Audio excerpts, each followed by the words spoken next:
And now here they are in a new frontier of a 12-team playoff in college football, 5 days before Christmas. Recruit, but transferred from Alabama. Fingers crossed. We won't say his name. We won't say his name, but it would be bad justice if we said his name. Oh, it would be bad. I'm actually going to call this the Die Hard Bowl. All right. Both these teams want to unleash their inner John McClane. And buddy, it's cold outside. You need to warm yourself up. And no better way to warm yourself up than the traditional, the logical, the reasonable warm gin shot. So here it is. And please excuse me for a second while I do this. It's cold outside too, isn't it? Yeah. Baby, it's cold outside. Oh, God, that looks gross. Oh, let it burn, baby. Welcome to the party, pal. You filthy animals.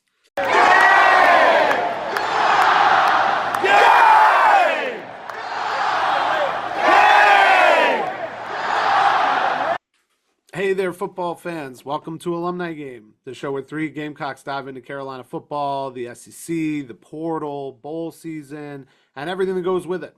We're bringing you weekly doses of heartbreak, hilarity, and just enough insight here to keep you coming back for more, you filthy animals.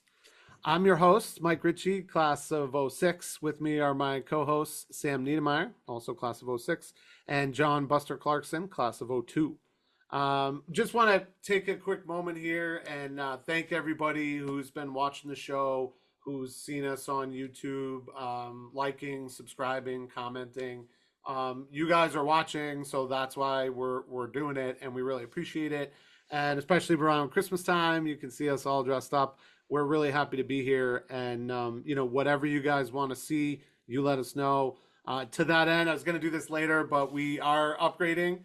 And we got our Instagram at alumni_game. So check that out. We'll put all of our stuff up there, like, subscribe, and stay with us.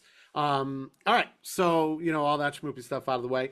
We're jam-packed this week. Again, guys, we're going to talk about the first round of this college football playoff just because it will extend, into January. And we can talk more when we come back from our holiday break here.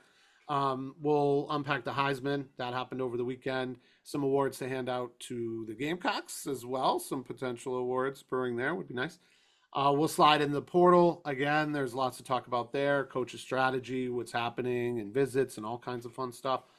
We'll drink up this Citrus Bowl. We'll pick that. We'll talk about that and some bowl games.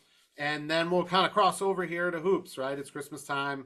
Hoops are starting, men's and ladies. Gamecocks got some stuff to talk about and some fun stuff there. And then we'll get into game balls and kind of end of year and Christmas. So, like I said before, check us out on the new Instagram. Whoa, totally high tech.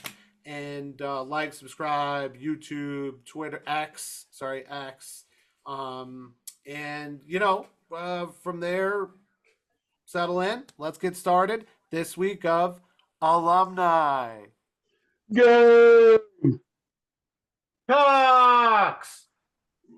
All right, Gamecocks. So this college football playoff is kicking off this weekend, Friday night, right? And it's kind of a whole new weekend we never had before. We used to have bowl games. We kind of have to wait on Christmas or the New Year, which we still do, obviously being in a bowl game. But this is going to be fun, right? We got our first match Friday night. I'm going to start in with that game. Indiana at Notre Dame in this first game of the playoff. The winner would be playing Georgia in the Sugar Bowl. I'm going to go, this is my upset. I'm going to say that Indiana can do this, that this is the reason for a playoff, right? A team that wouldn't be there otherwise in their state can play a team they want to play, they think they can beat, and they haven't shown they can beat these ranked opponents yet. Maybe they can. And these big lights on Friday night to go to play Georgia to have a chance at this championship, I think is kind of what this playoff is all about. Guys, what do you have here? Do you have other upsets in the first round going into this weekend? Yeah, I got one. This one it hurts my heart a little bit because this is the number 11 SMU versus number 6 Penn State. And the reason why it hurts my heart is I didn't think SMU deserved to be in the football playoffs. We could talk about that all day. I think we discussed a little bit of it last week, but I also think that means that they're going to have a little bit of an extra chip on their shoulder that they got to try to prove themselves. Right now, Penn State is an 8.5 favorite. It is in Beaver Stadium. The highs are what, low 30s. I don't know anything about cold weather. I'm down here in South Yeah, Carolina. that's not so bad. Yeah, exactly. But I'm guessing if it's low 30s, a team from Texas may struggle a little bit in the cold weather. However, by the way, the winner does take on Boise State in the Fiesta Bowl, so that's something to look forward to. yeah, it feels SMU, like you get through this, right?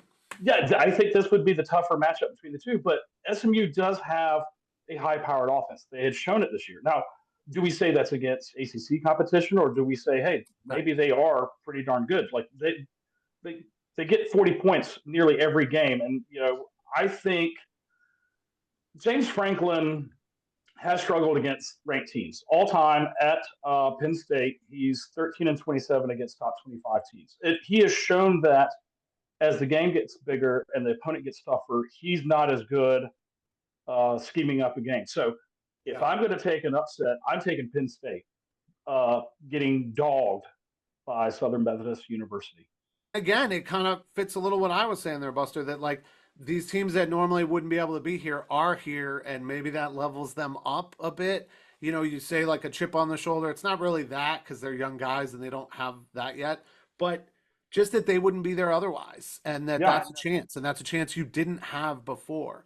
And, when you're saying there's a chance, especially this time of year, right? When teams aren't necessarily used to playing this late, or, finals and layoffs and stuff, sort of, not layoffs, but, what do they call it? Holdovers, like for students. Yeah. You never know. You just don't know. And that's why you play the games. And in football, it feels like it might even be more applicable than we see it in other tournaments like March Madness, right? There's a ton of games, but we kind of know where the upsets would be, like a 9-8 or what is it, like a 12-5 or something like that. Here we don't really know yet, Well, that's the thing. It's a new frontier, and we're seeing teams. You got to think. Remember, the last time SMU was "quote unquote" relevant is because they got the death penalty back in the early '80s with Eric Dickerson, Craig James. Like literally, since then we haven't heard much about them. They go into the ACC. They get an ACC schedule, which is really just beating up a bunch of preschoolers. And now here they are in a new frontier of a 12-team playoff in college football. 5 days before Christmas. Like this is insane. So you can't. There's no precedent, here at this point because we've never done this before. Yeah. So who knows how these guys are going to play and how the game's going to turn out. Yeah, but absolutely. What about you, Sam? What do you have? You looking at any other upsets in the first round? Yeah, all eyes for me are going to be the number 9 seed Tennessee at the number 8 Ohio State. I'm actually going to call this the die-hard bowl. All right, both these teams want to unleash their inner John McClain, and here's why I call that, because Ohio State's playing at home Saturday night. They're going to have a raucous crowd. Welcome to the party, pal. That's what they're going to say and be like, right? But here come the Tennessee fans buying a whole bunch of tickets, buying them from Ohio State fans. They feel like they're going to come up there, come out to the coast, have a few laughs, except the coast is Columbus this time. Ohio State boasts the number 1 defense scoring and total yards. Watch out for Tennessee. They got Nico Iamaleava's dual threat is leading with 8th nationally in offense, right? 37 points per game. 463 yards per game. But here's the thing about Tennessee. They can pound the ball. No questions asked. They got Dylan Sampson, the SEC Offensive Player of the Year, 1,500 yards rushing, 22 touchdowns. I don't think Ohio State's going to be up for the task to stop them. So look for Tennessee not only to cover, but win straight up in Ohio State. Rocky Top's going to be singing with all them fans, baby. Yeah. It sounds like Tennessee is throwing Ryan Day off the top of Nakatomi Plaza or something like that. Hey, I see what you did there. Yeah, Ryan Day is going to be in a lot. And I hate turning this into the Ryan Day. It's about the players. Yeah. Well, Ryan Day, I mean, he had an answer last week about why so many Tennessee fans are buying up tickets. He had to answer that, and he did not look happy. And he's going to have to answer some more questions next week because Tennessee is coming up. They're about to be Rocky Top. Look for them then to go all the way out of LA to the Rose Bowl to play Oregon at Oregon Ducks in the Rose Bowl next. I think that's going to be a heck of a game. Yeah, see, that's a little bit why I'm kind of like looking at the second round. It kind of, my pick feels easy because even if Indiana loses, it feels like whoever is advancing to play Georgia, I think is going to lose. I get, we've talked about Beck and what that might mean for them, but like Georgia does feel like a complete team that knows how to play at this level in the playoff. Clemson has that too, but they don't have the same players that they've had. I mean, I could see a team like SMU, the way they play, like going on a run if we think about it as a tournament. But even then, given who you have to go play, that's the only thing about this tournament, guys, right? Like, isn't it just highest seed plays lowest seed? Like, when did we just slot in the winners into the next game? Does that feel like an oversight? It's just like the that's a NCAA massive basketball. oversight. Right? I agree with you, but that's just like the NCAA basketball tournament. You got 9 versus 8 plays the winner of 1 versus 16, right? It's the same thing. Well, Yeah, I mean, I guess you got to think they put this whole thing together. They put it together so, within a year. Because remember, last year we didn't have 12 teams; we had 4. So in a year they had to try to plan out 12 teams. Well, and you got 130 some odd college football teams. You have 5 Power 5 conferences. You got all these different things. Too much motion, right? Too much motion happening, and then, right? The thing is like it has been proven, like we talked about it ad nauseum last week. The idea that because of all these moving parts, then you have strength of schedules, and these teams are and even computers don't know how to process that. This is sort of like, why not? If you're gonna make it a tourney and you want that excitement, then you should just let it play out like that. I hear you, Sam, with the way those things are scheduled, but I also love how, okay, so they made the play-in game, right? And then that caught in other places. And I remember a couple years ago where the Yankees and Red Sox had a play-in game into the playoffs, and in like one game, we knocked out the Yankees. That was so satisfying. That was really cool to have like a play. So why not? Is that what they're going towards? Would we, even with the playoff this weekend and we settle in and we love it, will it have changes? Would those be things that you change or like amendments? What do you think, Sam? Could be. I know that that's not going to happen now, right? Yeah, so, no. I mean, Let it like play it's out, all right? slotted in, and you mentioned Clemson a second ago, and I mean, listen, do I want that? Yes, I want it to be like the NFL, where one would play the highest ranked seed of the highest ranked seed wins in the first round, right? That's exactly what I want. That being said, reality is that this is what it is for next week, right? One team that you just talked about, Clemson, right? Like, so the winner of Clemson, Texas plays Arizona State. That's the 12 seed, or I guess, but I guess the 4 seed, right? Like that's kind of interesting how that kind of plays out, where they have the reseeding. So that's also kind of a question mark. Clemson versus Texas, boys. I think are we going to be doing this warm gin shot? Oh yeah, no. Like if Clemson, let's see, what is it? Texas is an 11.5 favorite, right? So I'm going to go ahead and say it right now. If Clemson gets within a touchdown, I will warm gin shot it, because I don't think they belong. They only got there because they won the ACC championship. Again, the weakest conference with the weakest schedule with the weakest champion, and they technically were pretty close to losing that championship game against SMU. They only got in because Miami lost to Syracuse. The week before. Syracuse for them, What does Clemson do best? Well, we saw a little bit of that against us, where Cade Klubnik had, was those quick passes. The ball got out of his hands quick. He's got great receivers, but like Texas has got a defense that matches ours, and they got a high-powered offense. I know some people are not completely sold on Quinn Ewers. He's had his ups and downs, but I still think that Texas, because they play in the SEC, it's a little kind of a weighted look observation, but they got the talent on the offense to really put it to Clemson.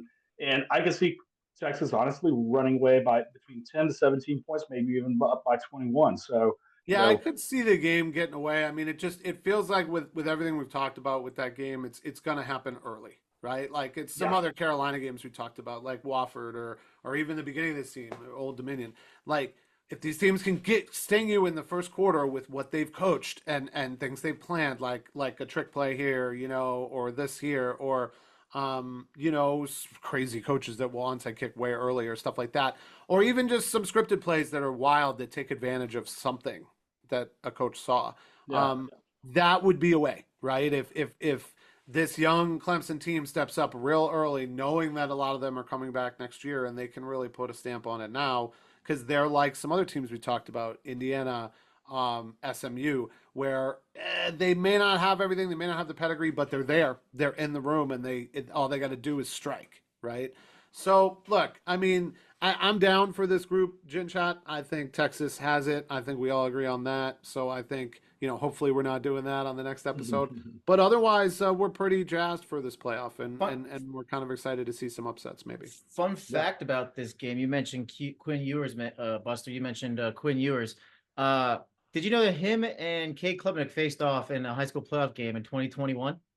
Yeah. Oh yeah. Big time guys out of Texas. I would love to see that rematch. Yeah, it's going to be a fun one. Then also, a couple other things. The offensive line, Clemson's offensive line has been struggling. Obviously, we saw that a little bit at the pass rush. Did a good job against us, against Carolina, but SMU kind of did rush Klubnik a little bit. I do think it's going to be a competitive start. Clemson does start off really quick with the scripted starts and scripted first drives. I think it'll be a quick start, competitive start. Look for Texas defense to take control, though. I think what could happen is a late garbage touchdown by Clemson to keep it within like the final score within 10. But look for I'm with you guys, right? Look for Texas to win something like 24-14. Yeah, I'll take it. All right, so that's enough Clemson bashing. We know, but we'll tee up that warm gin shot in a few weeks if it has to happen. But to catch up on some other news, Heisman happened over the weekend. Travis Hunter won that award, kind of going away, gave a great speech. That was pretty cool to see him doing that. Obviously, he deserves it with everything he did on both sides of the ball. And we will probably talk about him more when we get up into the combine and the NFL draft into next year, because it does kind of look like he's gonna be in that conversation. Yeah. Okay, Buster, you think Mike's leaving something out here about the Heisman? He is definitely burying the lead on this, because I remember not too long ago, and by not too long ago, an episode ago, old Mikey Boy had a little prediction that sure did deserves what we call rocket fuel. Buddy, it's cold outside. You need to warm yourself up, and no better way to warm yourself up than the traditional, the logical, the reasonable warm gin shot. Yeah, those are facts. We've been in the kitchen all day boiling, baby. I just got to make sure you guys are listening too. I can talk, but sometimes I'm wrong. Look, Jeanty did very well. He had more games than Barry Sanders, and he didn't get there, but he might get there. And he became very close in voting, but he was not voted the Heisman. And I did say that I would do this warm gin shot. So here it is. And please excuse me for a second while I do this. It's cold outside too, isn't it? Yeah. Baby, it's cold There you outside. Oh God, that looks gross. Oh, let it burn, baby. That looks amazing. The warm part is like nice.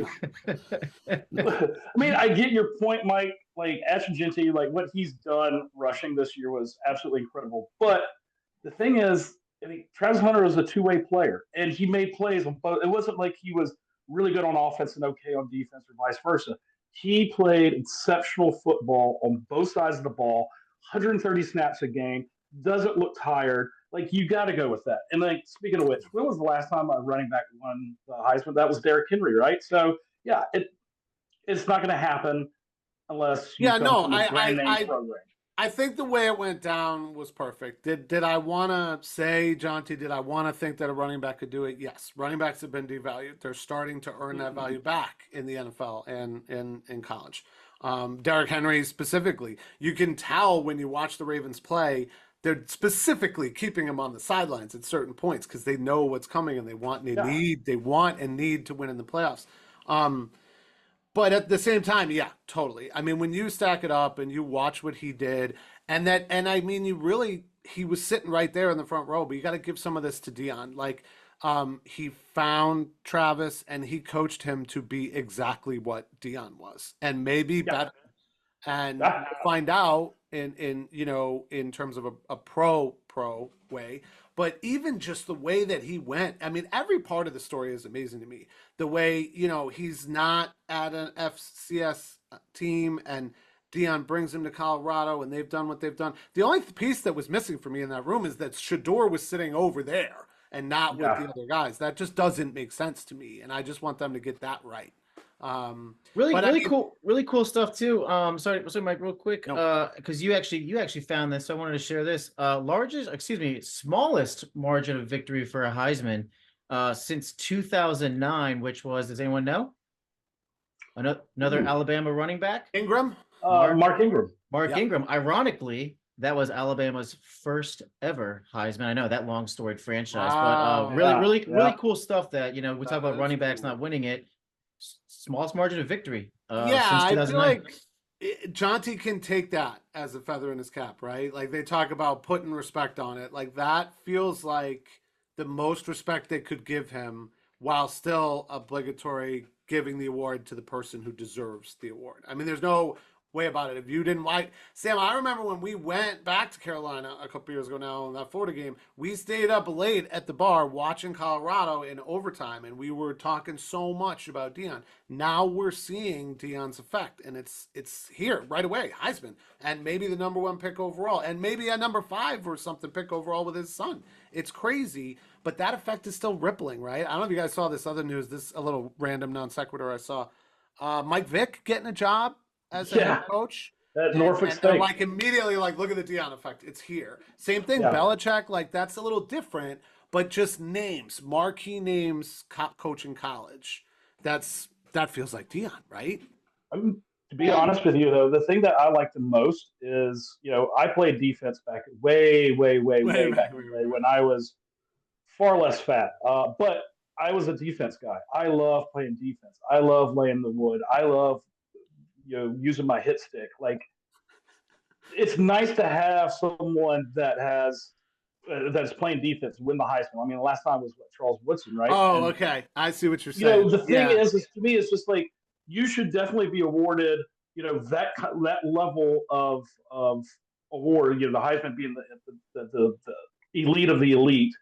That if you play that kind of defense, you should definitely be awarded the same way. Like, it just why is it but that in the way offenses that football at every favor? level now, well, not every level, not at like Pee Wee level, but the quarterback is the leader of the team. Granted, yes, he's not on the field with the defense, but the defense is always a collective, But I think what's so interesting about Hunter is the way you evaluate him and you measure him, and you have to pick a side of the ball. I mean, there are athletes who were athletes that played both sports. It wasn't always great, but when we saw Bo Jackson do what he did, I mean, that just completely amazing. Oh yeah, but Mike, defense wins football games. No, I know. The Trust SEC. me, I know. Hey man, and you can see too, not only in college football, but in the NFL too.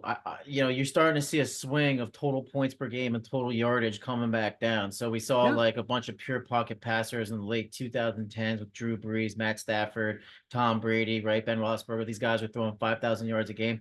That's not going to happen for a while again. Same thing in college. We had all these guys throwing 50 touchdowns a game, scoring 60 touchdowns a year. Now we're going down where it's to the point where Travis Hunter with 70, 80 catches a year. Granted, he's also playing defensive back. But Cam Ward, it's all because defense is starting to, we see this in waves all the time in football. Why do you think the Brady rule and the pass interference and all the different targeting and all the protection, late hits and all of that was they want to say it's protection, but the defenses were getting too good. They needed the offenses to score points because offense scoring points equals more viewers, which equals more money.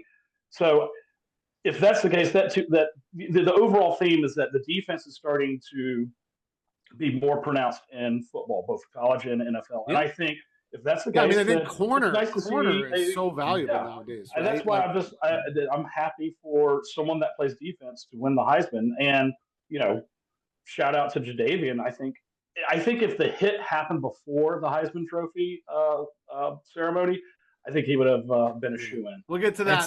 We'll talk about yeah. We don't want to do that yet. We don't do that. Some other cool hardware too, right? Mike, you're probably about to say it. Some other cool hardware too. Yeah. So Beamer named SEC Coach of the Year. Yeah, no, amazing, and players getting awards too, and then a couple of those players, moving on, probably getting drafted. Yeah, a bunch of hardware.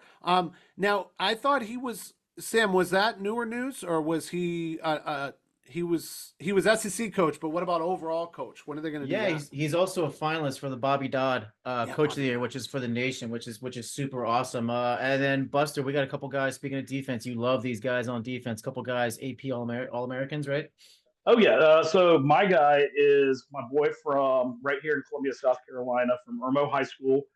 Nick Emmanwori, Yes, safety, sir. 6'3", 227. That is prototypical NFL side. That the guy is a monster, and he showed it on the field this year. I mean, this guy, 4 interceptions, 2 for touchdowns. Could have been 2 more, but we won't talk about the LSU game anymore.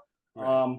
He was, an All-American for the Senior Bowl. He's the SEC coach's first team All SEC, Associated Press first team All SEC for the USA Today. I mean, the guy, he played the position that I played, safety, which to me, I think is the most important position on the defense as far as getting everybody in the right position. Because safeties play back; they see the other 10 guys on defense. They have to diagnose the play. Are they the ones with the from dot? every other Do they have the position. dot? So, technically, some do, but most of the time it's the middle linebacker that will be in communication with the sideline. But Right. that's my guy. So shout out to Nick. Congrats, buddy. Go get I think paid. we'll be talking about him a little more in the spring. Oh, we're going to see him on Sunday.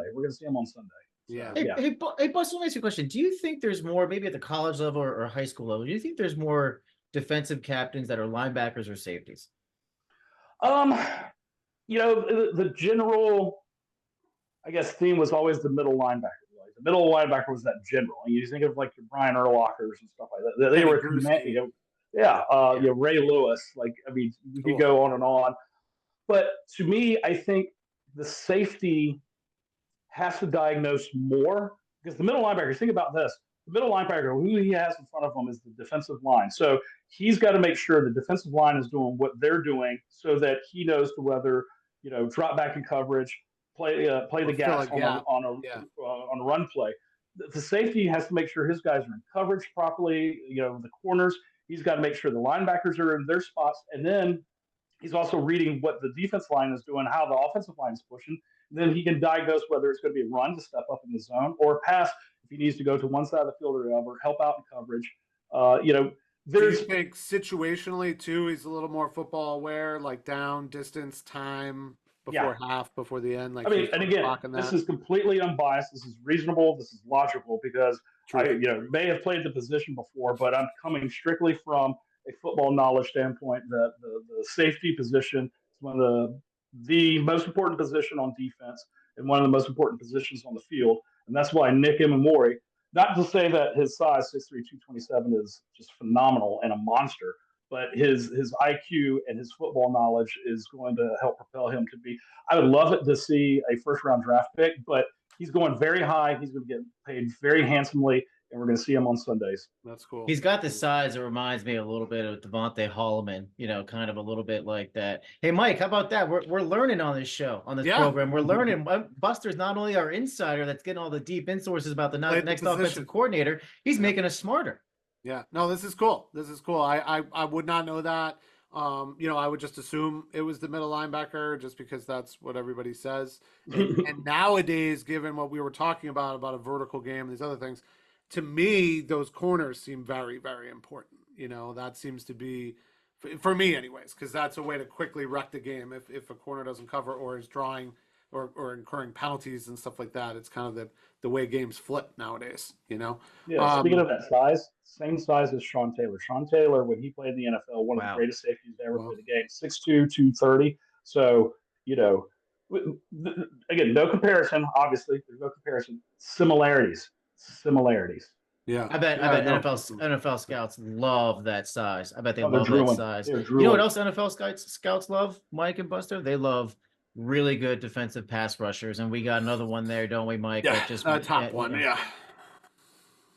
Yeah, we got Kyle Kenard also. So unfortunately, we'll get some Citrus Bowl news in a second. Kyle Kenard also becoming first off, he was the coach's SEC Defensive Player of the Year.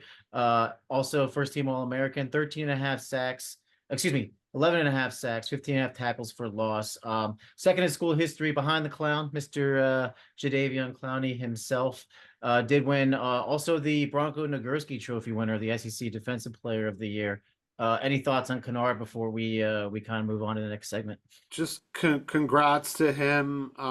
The way he's played, what he's done with the other guys on the team, kind of helping receive coach as a new coach in the SEC for the Gamecocks. Like he's gonna go down he goes down for me with the clown, like right there with Jadeveon Clowney and the leadership he brought. And I did see him play as well. Remember specifically, me and my wife went to a Florida game and he was like right there with the defense talking about something on the side. And I remember going to my wife, there's the clown right there. There he is. Drafted number 1 overall. And we'll talk a little bit more about him later. But you know, Kenard feels like that type of guy. We've had other guys like that. Like I remember, you know, when Ace Sanders came along, he kind of felt like I knew he wasn't the best wide receiver we ever had, but I still loved him and Pharaoh so much. I kind of always looked at Pharaoh and then Ace as his like Robin to his Batman, you know, in terms of the legacy that they leave. And all these players have played at the NFL level. So, and we know that they're ready for that. And I think that's the other thing that solidifies their draft position is not just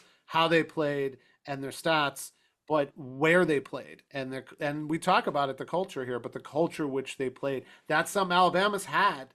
And you know, if someone's played for Alabama, they can play in the pros. But I think you know that about South Carolina now too, going into the draft. And I feel like that's why their floor is much higher than other players, maybe. Kenard originally so number one, got him from the transfer portal outside of Georgia Tech last year. Buster, correct me if I'm wrong, originally a 3-star recruit. Yeah. And just a testament, his way up. That's what I'm saying. Testament to his work ethic. Testament to Shane Beamer too for coaching him up. So let's get some last thoughts on Kenard there, Buster. I mean, the thing is, my favorite thing to look at defensive ends is their motor and their bend, and we're going to see that. We saw glimpses of that with Dunster, but we'll see it more obviously. But that's the thing is, when you come out of high school as a 3-star, you go to Georgia Tech, you start putting stuff together, you start putting your work in. Shane Beamer starts to identify things. What they're looking at is he relentless? So when you come off the line, you know, that quick first step that Jadeveon had, that's God-given talent. You can't always expect that. But what you can expect from someone like Kenard is if he gets engaged by a tackle, if he gets double teamed by a tackle or a tight end, the fact that he's got a motor that is relentless, that he's going to fight through those blocks, and then he's going to find a way. Because if you watched a lot of the games this year, when he gets engaged and he's going towards the quarterback, you don't see a give up, and he's finding a way to use a swim move. There's a hack here, there's a spin here. You know, it's one of those where he's going to not stop until either the whistle's blown or that quarterback's on the ground. And then, you know, to me, I think flexibility and bend, which is your ability to get under that initial contact from that tackle. We saw it a couple times where you're using your flexibility and your moves to get around and get to that quarterback as efficiently as possible. If you have those two things, you're playing on Sundays, and Kenard's definitely going to be playing on Sundays, and he's going to have a very, very big check to cash in. There was, I forget what game it was the other night I was watching, and the announcer was like befuddled, and he was like, they said that the linebacker or someone who was going after the quarterback ran 80 yards on the play. And he's like, that can't be right. There's no, it's not physically possible to run back and forth that much. But that's what and I don't even know what happened there. So sorry to leave you hanging. But that's what I'm envisioning, Buster, when you're talking about that. I'm thinking about a guy who's just not giving up on a play. The quarterback steps up in the pocket. He tries to find another way around. The quarterback starts running. He is running after the quarterback to try to get him. He's just always going to be on that edge. He's like a guard dog that can't let go of it. This is what I'm here for. This is what I'm going to do, and I'm not going to stop. Yeah. And it wouldn't have shocked me if you could put one of those trackers in Kenard and track him around. Yeah, he could run 80 yards on a play. That might happen. But as great as he is, and as much as we've loved to watch him play, we will not get to see him play anymore. And he has opted out of our bowl game, which kind of leads us into our bowl preview here. Look, we love him. We loved having him. He's going to be an alumni just like us. But it's time for him to go into his pro career, and he doesn't want to get hurt. And we understand that, and Coach understands that. And Coach has a plan for that. Totally fine with it. So guys, this Citrus Bowl, we'll have on December 31st. I thought the time was originally earlier. I'm seeing 3 o'clock, right? Yeah. On the 31st. So that'll kind of be fun. Lead us all independently into our New Year's celebrations and libations and whatnot. But what do we think here, Sam? I'll let you pick it up with the spread and some statistical anomalies here. Yeah, sure. So we know Kenard's out, right? So that's going to affect the Gamecocks. Spread, initially we started as 11.5-point favorites. Over under stayed the same at 47.5. The public is favoring Illinois right now. Now we're only 9.5 only, right? 9.5-point favorites. When's the last time you said that in a bowl game for us? So that feels still amazing, more than a touchdown, which right? feels Still 2-score game that they're that the public thinks we're going to win. It's interesting though, in the span of about 10 days, the spread has dropped that much, 2 points. I think it's been kind of stabilizing, so it looks like it'll stay around 9.5.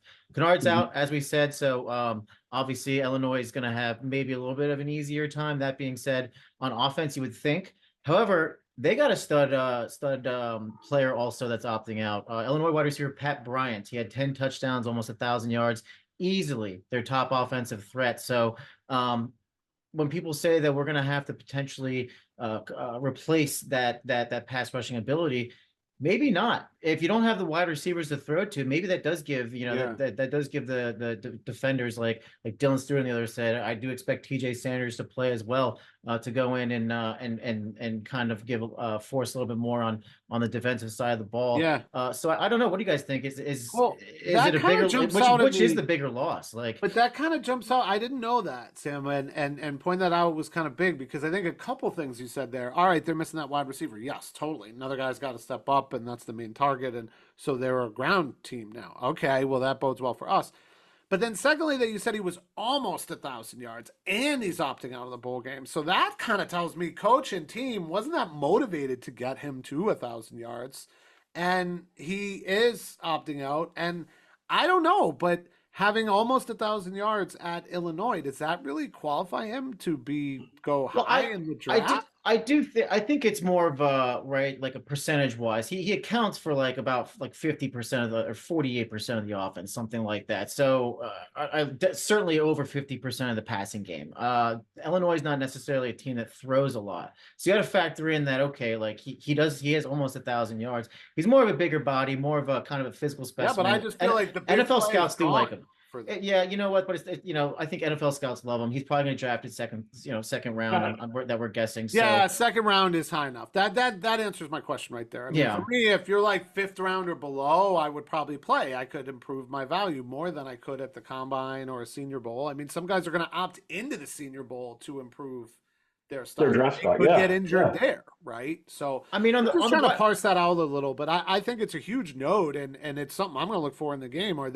Is there a receiving threat that's going to step up in this game?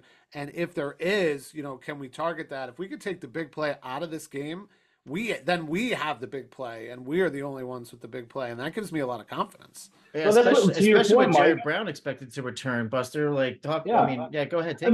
That's the thing is to your point, Mike, and you made a great point. Like, if you're looking at individual talent only, and in a vacuum, you're taking away the rest of the team. I think which the draft does. Kyle Kenard would have been technically a bigger loss than Pat Bryant as far as playing in the bowl, but we don't look at it like that. The football team, playing as a unit, and it's a little different with a wide receiver because things change. Like, there's been a lot of talk about how Cincinnati's a good example for me because they're just so vertical all the time, right? And guys like the Greek guy Yasevis has been like something for them, but Jamar Chase is going to do what he does, and he may be somewhat of a generational talent. I mean, just talent. Just watching Jamar Chase to me is incredible, and what Joe can get to him. But what Higgins does when he's on the field with him, and what that changes, and then Gesicki is their tight end. So they end up with a lot of pass catchers, and anyone can catch the ball, and that's not something every team has. Like Kansas City struggled for that at the pro level, and I just feel like at the college level, you're telling me going into maybe the biggest game of the year for Illinois in terms of what they can achieve, you're going to take away the number one vertical threat in that offense, and that threat didn't have 1,000 yards, didn't try to get there and is not going for it in the bowl game, then that's something they're definitely going to target. Yeah, There and that aren't going to threat be a is, lot of pass catchers to shut and down. that offense is going up against our defense. And our defense, even without Kenard, you still have Dylan Stewart on the other side. Brian Thomas Jr. has played very well. Guys that want to prove Edmonds themselves for gonna play next year, well. too. Like, there's a bunch of guys that can step up. Are they going to be as phenomenal as Kenard? No, but that's why 11 guys play on defense and not one or two. So I think that the rest of the defense is going to come together, and we definitely have some opt-ins that have shown up in practice, like Emmanwori, TJ Sanders. Those guys are going to be there. They've shown to be elite talents that are draftable, but they want to go out and prove something in the bowl game. So I think it's a definitely bigger loss for the Fighting Illini. You reminded me of something. Pat Bryant opens up a lot of opportunities for their second wideout, Zachary Franklin. So Pat Bryant has 10 touchdowns, the entire receiving touchdowns. All of the rest of the team receiving is 11, right? So that's about 50% of their offensive scoring through the air. Zachary Hilton also accounts for, I believe, 6.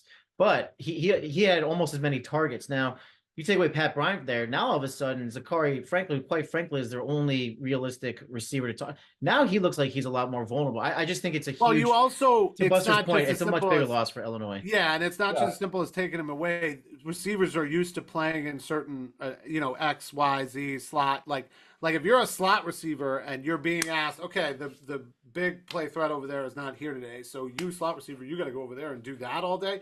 They're not used to going vertical all the way down the field. They're used to catching punishment over the middle and ducking and diving and catching quick passes. So to ask a receiver to change going into maybe the biggest game, it's just a big thing to ask. It's a similar ask for our defense, without Kenard there, but you knew that was going to happen, and you knew where he was being drafted, and we knew that the whole time. So I just feel like that is a little bit easier of a hit. And, we have a lot of guys who want to play for this team. I think, and we'll dive into the portal a little more later, but I think things like the portal affect games like this now too, because we're signing guys in the portal and guys are visiting with the portal, and that could be your job, guy who's out there during the bowl game. So you better play well no matter what the score is, like we said, with a high motor, to make sure you're on the squad next year, right? And the scholarship holds and all that. So, I mean, that's just college football. That's just the business of it. But I think that's just an interesting setup to this game. What else are we expecting here, guys? What are some other notes from this game that we're going to look at when we're watching? Love to see Jared Brown completely healthy coming back. It looks like add some more depth on the wide receiver position. What do you think about that, Buster? Oh man, I'm glad he's healthy. We saw what he looks like when he's healthy. He gives Ladoris a great target. He can catch everything downfield. He is shown to have speed. He's shown to have quick feet. He can make a cut and turn up field. So I think just knowing that with the progression of someone like Nick Harbor and Jared Brown coming back completely healthy, and the fact that, and I think Rocket is still an opt-in. So, you got all the weapons you need for Ladoris. And one of my favorite weapons is tight end Josh Simon. And he was recently saying that he's excited about this bowl game because it's one last chance to showcase what he's got, but to showcase what it means to play for the University of South Carolina. And I think he's going to go out there hungry for a bowl win. And you get a bunch of guys on offense that have that kind of hunger. I know I said chip on the shoulder, but I don't know how accurate a chip on the shoulder is. Maybe if we're talking about that, a lot of these guys maybe thought that we are a playoff team as well as obviously the entire nation. So maybe that's where the chip comes in. But I know that they're at the very least very hungry for a bowl win, especially since we missed one last year. And they want to really showcase to the nation because this is the Citrus Bowl. This is a very big bowl outside the playoffs. Yeah, it feels like respect. Yeah. A lot of scouts. So this is our way of showing. National broadcast, New Year's Eve, going to be competitive. Should draw in most of the middle of the country, right? From Illinois to South Carolina, hopefully. And we've been a team to watch just in general. So I think we're bringing. It's a volume 11 team. That's what I want to call it. It's a volume 11 team. This team is going to play. Everybody else is at a volume 10. They think that's their max. No, our guys are taking it up. I picture you with the nail polish, painting in the 11 on the dial, so you can turn it to 11. That's awesome. Yeah. So there's that, right? What else are we looking for? Anything kooky? I mean, coaches done this or that on a 4th down? Would Illinois try some of that? Are these Ooh. coaches getting cute? Sam, actually, you know what's going to be kind of cool? I think from what I've heard, there's a good chance this is a Shula called offense, our new offensive coordinator. Oh, he's already doing it. Yeah, so I think he had a lot more influence on the offense this season. Not saying that Dowell was anything less, but this is this is that first showcase for a Mike Shula offense, and I know he's not going to change anything massive. Don't we're going to still run our offensive scheme, but I would love for him to put in some little tids of bits and bits of tid in there to like showcase what he's going to be able to do next year. What do you think, Sam? Yeah, I couldn't agree more. I think like one of the things said ahead of time was like, hey, this is. I think Illinois is probably going to put in some creative trick plays in there to counter Pat Bryant. But Mike Shula, tids and bits. Yeah, they'll throw their tids and bits in there. But I think Mike Shula's been kind of setting the stone on the ground. To your point, Buster, like he's been setting the groundwork all season to unleash what he wants to unleash with Lenore Sellers. I expect a monster game out of Lenore. I'm talking 350 plus, 4 touchdowns, like the kind of performance we saw in the UNC Mayo Bowl kudos to us guys. Buster, you did it like 5-10 minutes ago, but we waited a long time to bring up Lenore's name in this episode, which I think is awesome. I'm like, we love him. And we obviously, but we've been talking about him a lot, and I feel like highlighting the defense a little more this week. The coaching staff, some of our players with the awards. We got away from him a little bit, but it's all coming back now, right? So what do you think more of this week, Sam? Him throwing the ball or him running the ball? To Buster's credit, I think we're going to see a very, very balanced type of offense. Look for a little bit of short passes. We'll sprinkle in some deep passes as well. I don't think they're going to see quite as many read options as perhaps we would like to see. But I think we're going to see some very well schemed out plays from out of the shotgun. Maybe even under center. We might see him under center a couple times. I don't know. I don't think that's probably quite ready until 2025. But we got a 67% chance of winning the game according to CFN. I like our chances not only to win but to cover. I'm thinking 27-16. 27-14. 27-14. 27-14. All right. Let's see. I'm going to go with. That's way under the under. I can't do math. Sorry. Yeah. I think that's 41, right? And what did we say the over? We're going to see wrinkles in the scripted plays. We're going to see, I think, some really cool wrinkles. I would like for them to showcase Lenore's arm. I know that his running ability the last couple games really showcased his talent, but I want to see some great accurate downfield passing, especially with a healthy Jared Brown. If that goes according to plan, I'm looking at 34-10 Gamecocks. That's a big old beatdown. Okay. Hey, volume 11 team. Volume 11. I'm gonna even it out a little. I'm gonna be very honest. I have not watched a lot of Illinois. I saw some, and not enough to know what they are exactly up and down. But I'm gonna say something closer to what the over under is, around 46. I'm with you, Sam. I don't think there's a lot of scoring, but I think it's going to get away a little at the end. And I also don't see any motivation for either team to stop, so I do think, or sort of hold back or not score for some reason. So I'm kind of in between you guys, and I'm thinking 30 for the Gamecocks, but something a little closer, like 21 or 22 for Illinois. Maybe a missed extra point here or there, or they do something kooky to kind of change the score. And it did some defensive scores in there. I think a mistake somewhere, right? We've got lucky that when Lenore has made a mistake and thrown a pick or something, the defense doesn't give up points. I think if he does, and I think he does once, I think we give up something off of that, points on turnovers. The more I think about it, the more I think my prediction wrong. I'm thinking 34-16 now. I think about it, 34, a little more, 34-13, and I'm willing to bet a warm gin shot that they cover. Deal. Yeah, I don't know. I don't think I'm saying that they won't cover because right. So you gotta you're gonna owe that warm gin shot if they don't. And that was terrible earlier, but I'm fairly confident that we're a team that can beat this team, and I think we will. But I don't think we're gonna do it going away the way that we kind of want to in the next year. I think and I think we got some spots to fill on that defense, and I think Illinois is going to play to that. They're going to know that Kenard isn't there, and they're going to target who is there, and I think they might be able to do that. In the whatever. I mean, I'll probably just be if I'm wrong on. Guys, I'm just saying we won't cover. I'm not saying we're losing. If I'm wrong on anything that I said about how we're going to destroy them, because I'm very unbiased, reasonable, and logical, right. I'll get drunk off of gin. Yeah. Well, you got two brewing because you're going hard with Texas. No, I think we got three total because I got that three. Group. We got the group one for Clemson. We got this one, and then you have yours for Texas. So there's some. All right, Buster. Well, the holidays will do that to you.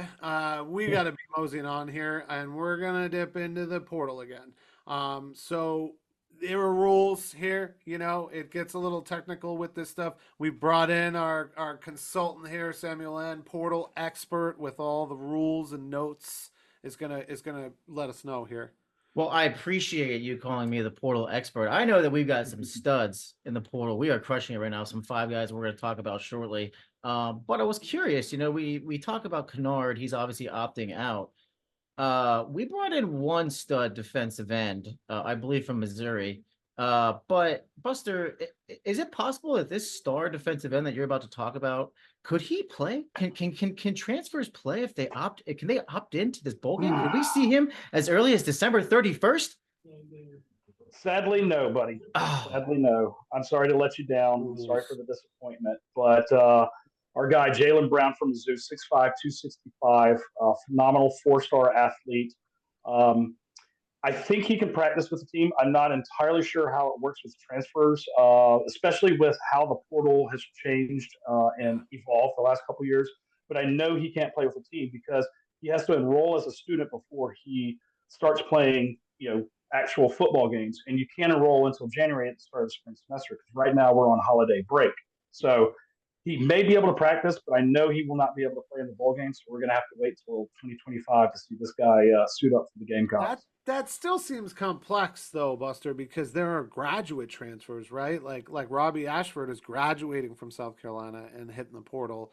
And so will he have to go to grad school or something and take a class at that school to then start playing? Yep. Wow. To be able to play, you have to be enrolled in a class. So the weird thing now is, they talk about with the portal. Yeah. Yeah. So this was national level media. They were talking about this because there was that Penn State quarterback that wanted to play in the bowl game in the playoff game this weekend. But in order to make sure he got a roster spot, he had to transfer out sooner. Whereas Robbie Ashford, I think he's going in. He just wants to go play one more place, maybe try to get some PT. Yeah. He's decided he can stay. Yeah, he can stay. So there are weird things about staying and going and what you can and can't do. But, for the most part, I know that Jaylen's going to be coming in and he may be able to practice. I know the high school recruits are able to practice with us. So right now you have Malik Clark, Jade Sellers, and Lex Cyrus, 3 of our big receiver recruits practicing with the team. So we are seeing a Sellers to Sellers combo in practice, which that will be exciting watching 2025. Even just seeing, to get some of that practice footage to see. Oh yeah, dude, it would be so great. Even right now, I want to see if that exists for TJ Watt and his brother.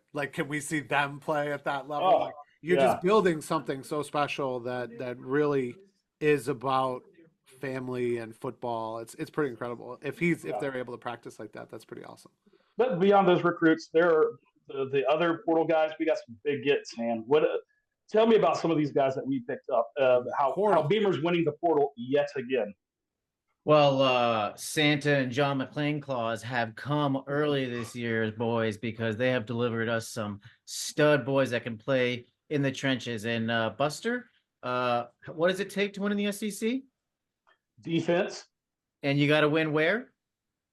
On the line of scrimmage. In those trenches, baby. Let's go all the way from Texas A&M here to Columbia, South Carolina. Defensive lineman Gabriel Brownlow-Dindy. Great get. Originally a 5-star from Lakeland, Florida. 6'3", 310 pounds. He's a big old boy. Transfers from Texas A&M. Really excited to see him join the defensive line along with Brown, along with TJ Sanders if he comes back, along with Dylan Stewart, I mean, guys, we're talking about 4 defensive linemen that can not only stop the run but get to the quarterback. It's going to be From pretty good. A&M too. Yeah, from A&M 5-star, original 5-star. Robbing the cookie jar. We play them next year. Gonna be amazing to see That's this. That's a what do you call that when you play your old team? A get back game or revenge game. Yeah. Well, not only that, but his nickname possibilities are endless because you can't keep it on the Brownlow. You know, like it's pretty good. Or like GBD, or I don't even know what you could do with the Dindy. That's kind of fun too. I mean, there's a lot of possibilities there. Oh yeah. And coming from A&M, I mean, he's coming. That's pretty cool. But you know, the thing is, if there were critics out there that were talking about this, you know, former 5-star, like you said, but you know, you look at what does that mean, former stats. 5-star? So he was a 5-star coming out of high school. But now he's a 5. So you are regraded based on your production before you transfer. So where's he I don't know. It's lower. It doesn't really from what I'm reading. It goes from like a 5-star from high school towards like a numerical value between 0 and 100 when you're like in college. He went somewhere from like an 83 to an 81, or sorry, a 91 to like an 88 or something. It's something where it's like numerically this different. Sounds like one of those. This is all arbitrary. Mike's digging in the details. He thinks he's this little truffle pig, but there's not much there to it. It's just a. No, it's one of those. When I don't know much, I want to ask you guys, and I want to flip that over and see, because that interests me. Some of this gets really technical, and sometimes it feels like it goes over my head. Well, and you look at GBD; he didn't have a lot of production at A&M, and so a lot of people are saying, "Well, is he a 5-star bust if he didn't have that kind of production?" Well, there's 3 things that happen when you don't have production. Like behind guys that are better than you, you have an injury, or you just haven't found the right chemistry yet. And I think it's the third one. Kind of reminds me that the light didn't turn on for Melvin Ingram until his senior year, being coached by Brad Long. Maybe the change of scenery, being in an actual good family culture with Shane Beamer running the helm. It also feels like we did something when we played A&M, that we made an impression, you know, because he would have seen us at that game, you know. I think good, solid coaching and a good, solid culture from Shane Beamer and Travian Robertson, our DL coach. I think we're going to get the most out of him, and that 5-star status is going to apply once he starts playing for the Gamecocks. And he's got 1 year left. We just talked about. Yes, he's got one year left. He's going to have 1 year of eligibility left. We just talked about a guy that came over that was a 3-star from Georgia Tech, originally a 3-star, and became the SEC Player of the Year. I have no doubt he'll be coached up and he'll fit the scheme. A couple other guys that are in the trenches. Let's go on the other side of the ball right now, right? Nick Sharpe, interior offensive lineman from Wake Forest. Man, you cannot get enough O linemen. When you're in the SEC, you better have all the big boys you can, because you got to stop those pass rushers, and you got to run the ball. This guy's 6'2". You want to guess his weight? 335. He was originally recruited as a defensive lineman, converted into the O-line about 2 years in, add some excellent depth there for the running game. And it's fingers crossed that we got a big name recruit on campus right now from Alabama. Not recruit, but transfer from Alabama. Fingers crossed. We won't say his name. But let's it would be bad justice. That's bad. It would be bad justice. It would be bad justice. Let's just keep our fingers crossed. Sam, you said it, man. Why do you need that protection against these pass rushers? Why is that? Because you have Lenore Sellers. That's why you should have that. And why do you want another recruit on campus who might be the best running portal recruit? Because you want those options. You want to give him those options. We talked about surrounding him. I mean, you had one more here, which is probably my most favorite one from Kentucky on the offensive side of the ball, tight end Jordan Dingle. That's what I feel like we've been missing, my friends. I do not feel like when I've been watching the Gamecocks, I see tight ends or multiple tight end sets. And with Rocket gone too, and we don't know yet at running back, I feel like those tight ends, because you can have that interior line, but if you have a tight end on the end who can't catch and block and maybe be a better blocker, sort of why I constantly love George Kittle because in the NFL, because he's like a better blocker than he is an offensive tight end, and he's a good offensive tight end too. Oh yeah, big old target in the red zone too. Didn't get a lot of targets under Stoops. I think that's the reason why he left. big target in the red zone. Plus, I'm sick of the middle of the country getting all the tight ends. Like lately, when we watch NFL and I talk to my wife, I go, if it's a good tight end, it's from Iowa. Okay, that's where every good tight end is from. I'm sick of Iowa having all the best tight ends that have ever existed. Hey man, farm boys got to eat all that corn out there. Why do you think they get so big? I know, I want some. That's what I mean. Like, but I like this get again. Robin from this cupboard that is the SEC. You know, we play Kentucky fairly regularly. So to be able to scout teams that we play just feels like another get, you know, another place we can win. And this is a big body too, 6'4", right? He's got me by about an inch.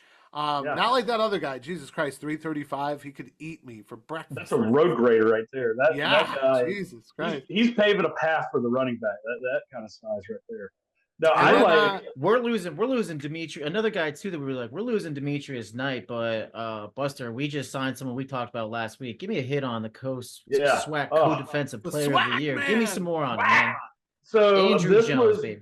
This was my guy. As soon as I saw on the Twitterverse or Xverse or whatever it's called, I saw this guy come out of Grambling State. Immediately looking at his size, his speed, his film, he's a tackling machine. Oh, by the way, do you know that he squats 675? 675. It's like personal information. That's like five of me. Yeah, maybe four. It's this guy. That's a gross visual with those squats. Okay, maybe three.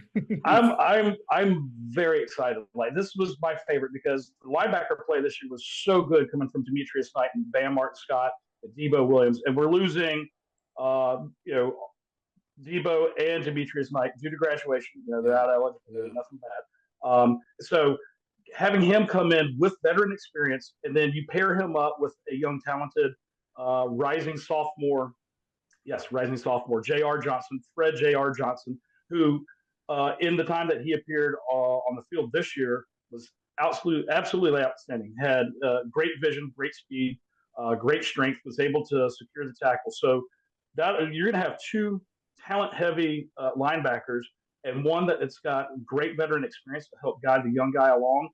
And under Clayton White's leadership on the defensive side of the ball, I don't see a drop-off. So I'm really looking forward to having Andruw Jones. No relation to Andruw Jones of the Atlanta Braves. I know. I love the way he spells his name with a U. Yeah. Andruw. That's awesome. And then, and then for fans of the show, you'll know. You know, we talked about this. We've talked about the SWAC a couple times. So this is our SWAC man bringing swag. And we're really excited about this because we know we are losing some pieces on defense, but we may have some new leaders in the clubhouse. And this just being the start of the portal, right? We're going to get into that a lot more. Sam's got some details on that, on opening and closing. There's another spring version, right, Sam, of this portal? We're definitely some of the details just so we have it all here for the folks. We're definitely going to talk more into the spring, especially when football is in a lull. But there is another spring transfer portal window coming. It'll be April 16th through the 25th. So the windows are for a combined 30 days, which is ironically 15 days shorter than the 23-24 cycle. So to your credit, Mike, you found this hot take. The Division I Council did vote to shorten the windows in October of this year. So that's why we have a little bit of a shorter time, and maybe that's why you're seeing so many quick signings after we get these awesome transfer portal guys coming to visit beautiful Columbia this time of year. Yeah. Yep. Very good. Cool. And obviously we'll have more on that. There's lots of resources online for that if you guys want to check that out. Just to be fair, we're getting a lot of our information from 247 Sports and the Big Spur and their portal tracker. So shout out to them for all that info in there about visits and signings. And, a lot of this will work up to signing day and a few other things. We'll have some episodes about that. We probably will have an NIL episode at some point to talk about these recruits coming in and what that means for NIL and, things I don't understand. But that's going to lead us to, we've covered the college football playoff. We covered our bowl game. We're talking portal. That's ongoing. So we're not going to do that all right now. There are some visits going on. We hope everyone's enjoying their visits, drinking the wine and eating real well. But that's gonna start to wrap us up this week as far as football. We do have a little bit to talk about with basketball and some things that have happened there, and then our game balls. So guys, I want to cross over there into basketball. And a couple things that happened this week that relate exactly to this football team. What happened this week? Yeah, well, I think you know, Buster. But basketball team at home taking down Clemson. Clemson goes on the road. We go into an overtime thriller. They play really, really well. They play smart ball. I only got to watch highlights, but the highlights I saw, I was very impressed. The community here, Sam, you were talking about everybody else who was at that game. Yeah, man, it was so cool to see. First off, winning a thrilling overtime win, 91-88 on Tuesday at Colonial Life Arena. Very electric crowd, guys. If you haven't seen some of the highlights, go check them out. I mean, the crowd's going nuts. I felt like I was back in school watching it, right? When Nice. we were actually ranked in basketball with Hal and Carlos Powell back in 2003 or 4, whatever it was. But big overtime win. Colin Murray Boyles goes 22-9-4.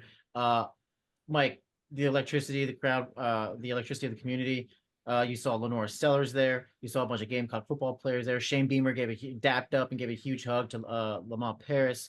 The women's team was there. You saw the women's team actually going out there and support. And it's just we talk about culture and community, and now it's spreading across all these different sports. It's so cool to see some of these cross sports. I wouldn't be surprised if the volleyball team was there. By the way, all those teams spanked Clemson in the fall.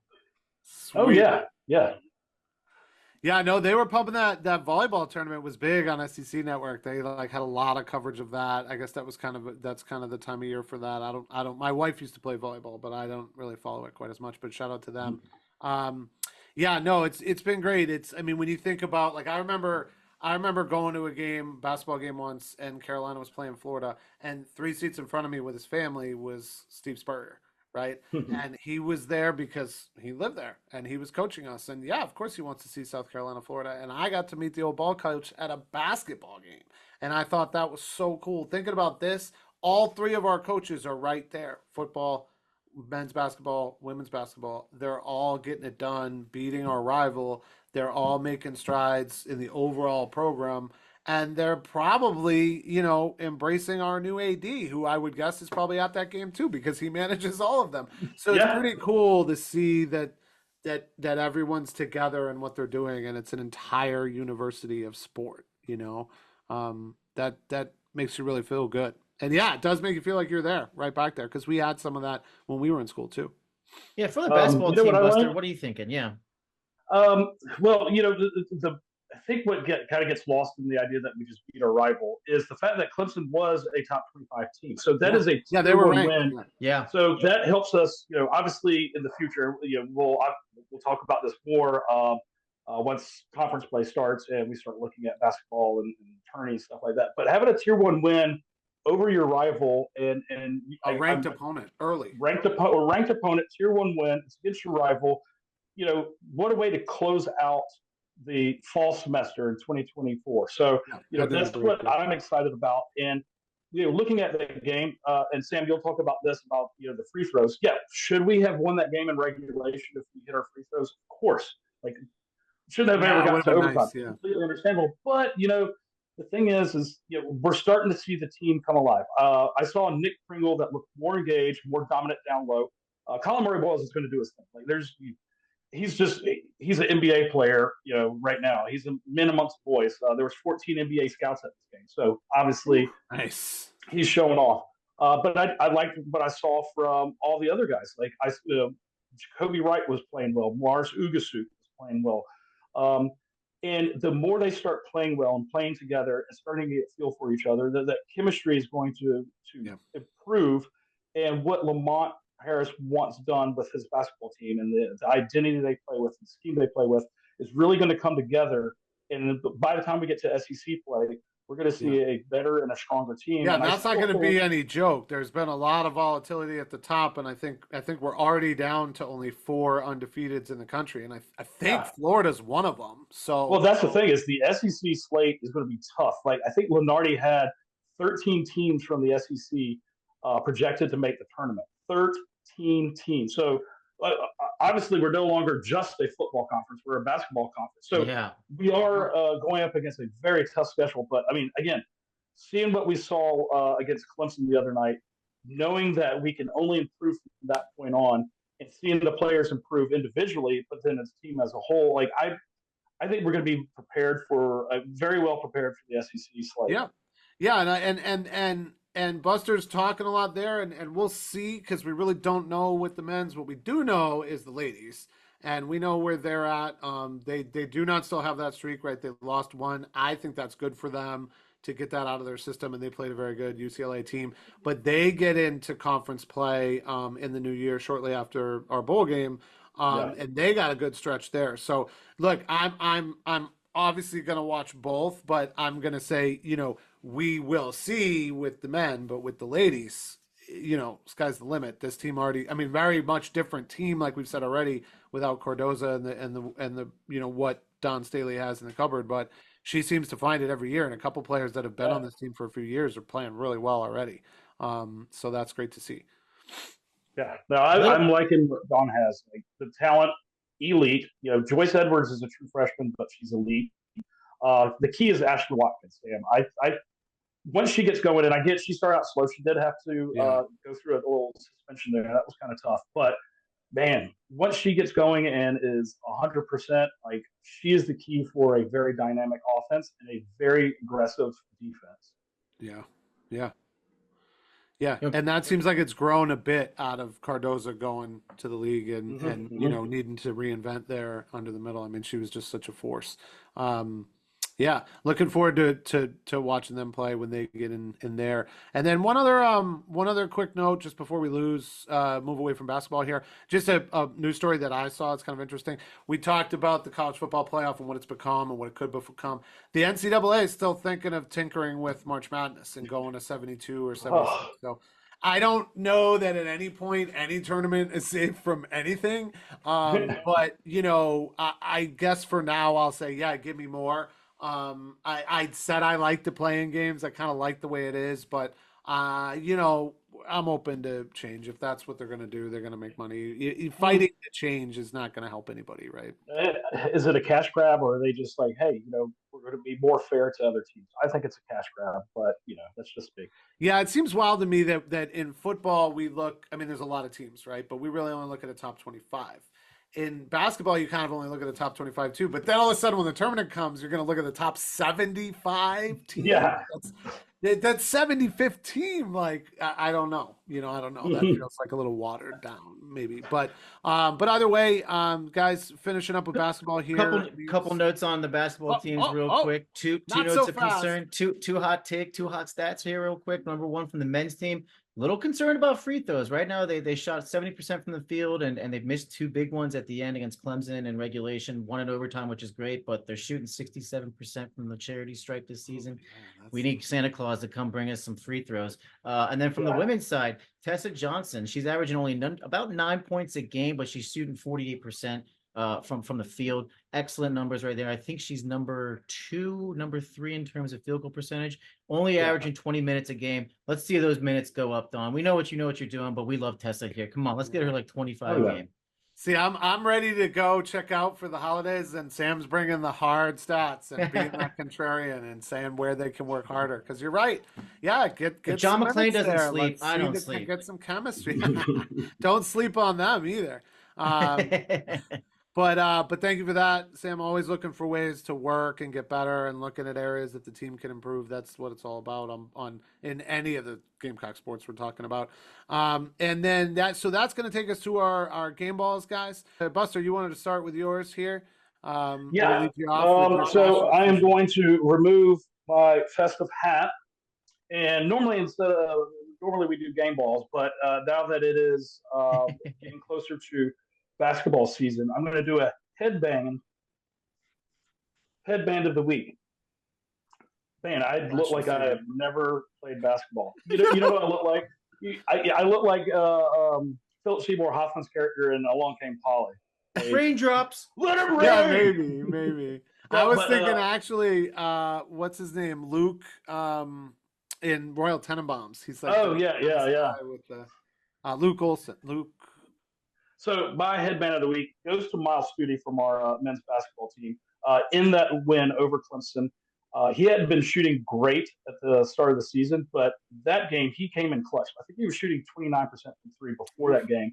But in that game, he went 5 for 7 from the 3-point line, 19 points, and I think the last 2 threes that he shot were what helped us clutch that up and get that done. So headband, and for the holidays, let's see if I can put that in there. Yeah, I'm going to do a little bit of a warm little little fashion, little drink. All right.